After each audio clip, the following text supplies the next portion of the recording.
kembali lagi di channel Kanal Agrips.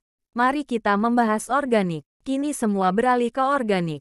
Mulai dari sayur buah dan juga beras. Iya, kini beras turunan dari padi ditanam secara organik. Banyak manfaat dari bertanam organik mulai dari hasil pertanian yang lebih sehat.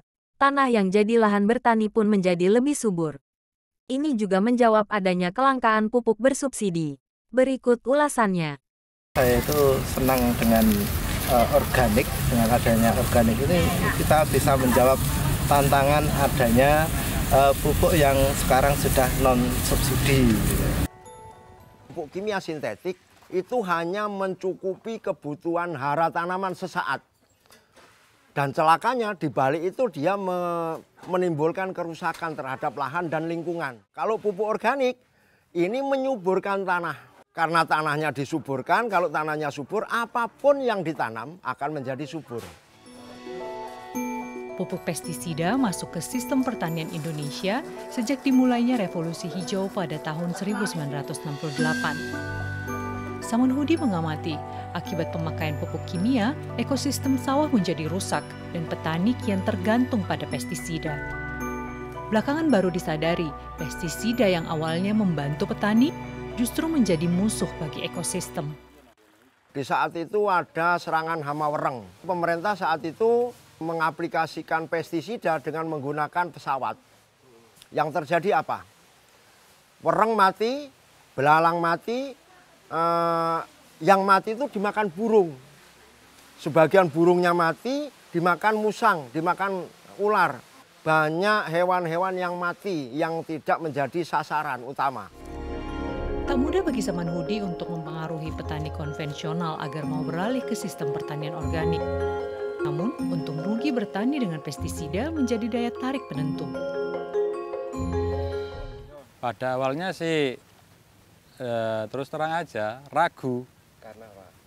Ya belum pernah ngalami tani organik itu gitu.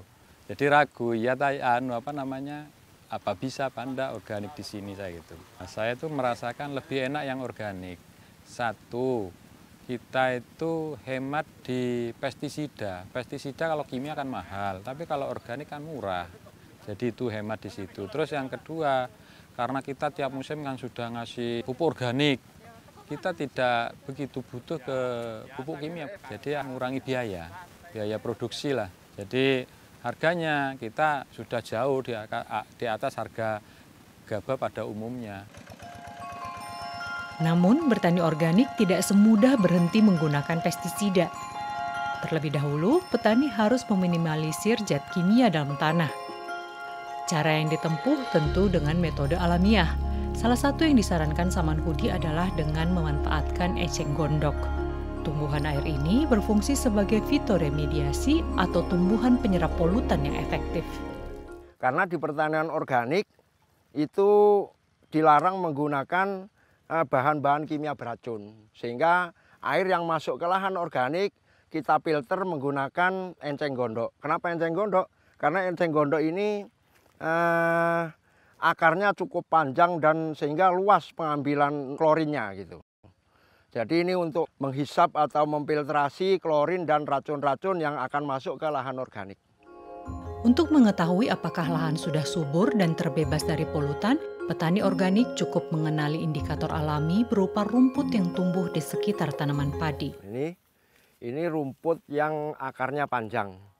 Jadi kalau lahan banyak rumput seperti ini, berarti kesuburannya masih berkurang, masih kurang subur.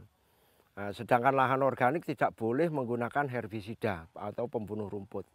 Sehingga ini sebagai indikator kalau ini masih dominan di lahan berarti lahan organik kita belum subur. Dan sekarang yang tumbuh tumbuh-tumbuhan yang akar dangkal seperti genjer, wewean dan lain-lain itu. Seperti ini bentuknya. Nah, bentuknya seperti ini. Ini akarnya dangkal, mudah disanitasi.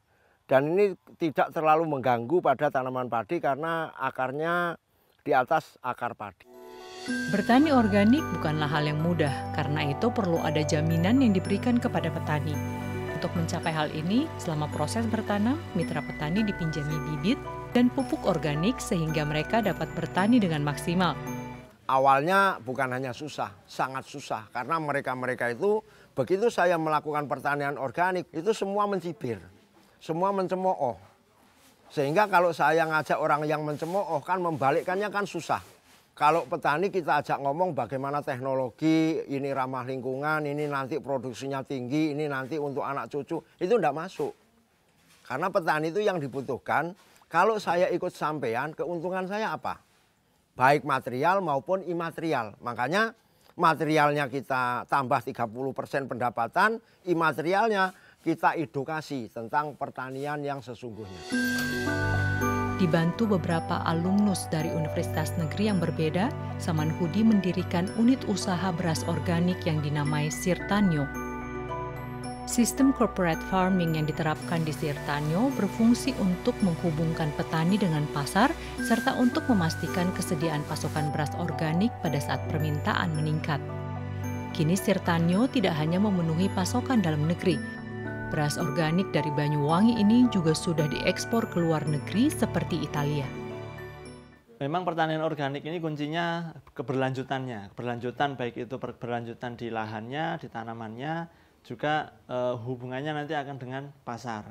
Memang selama ini pasar baru yang terbentuk itu rata-rata malah berkembang, sehingga apa yang sudah dimulai mengkonversi lahan dari non-organik menjadi organik, kalau bisa itu diteruskan, bahkan meluas ke kanan kirinya, sehingga akan terjadi satu kawasan organik. Dalam 1 tahun, lahan satu itu bisa panen 3 kali, dan hampir tiap kecamatan itu panennya bisa kami kelola tiap minggu panen, sehingga pengelolaannya lebih mudah, pengiriman juga kami bisa lebih leluasa untuk mengirimkan permintaan dari konsumen. Karena tidak perlu panen serentak dalam satu waktu, tapi bisa kontinu, karena tiap bulan kami bisa memanajemen daerah mana yang panen hari ini, daerah mana yang panen bulan depan. Saat ini, sekitar 140 petani bergabung dalam Sirtanyo untuk menggarap total lahan seluas 80 hektar. Samanhudi berharap Sirtanyo dapat menjadi motor penggerak pertanian organik di Indonesia. Tujuannya hanya satu, agar sistem pertanian berkelanjutan semakin meluas di Indonesia dan pada akhirnya ketahanan pangan dalam negeri dapat kembali terkelola.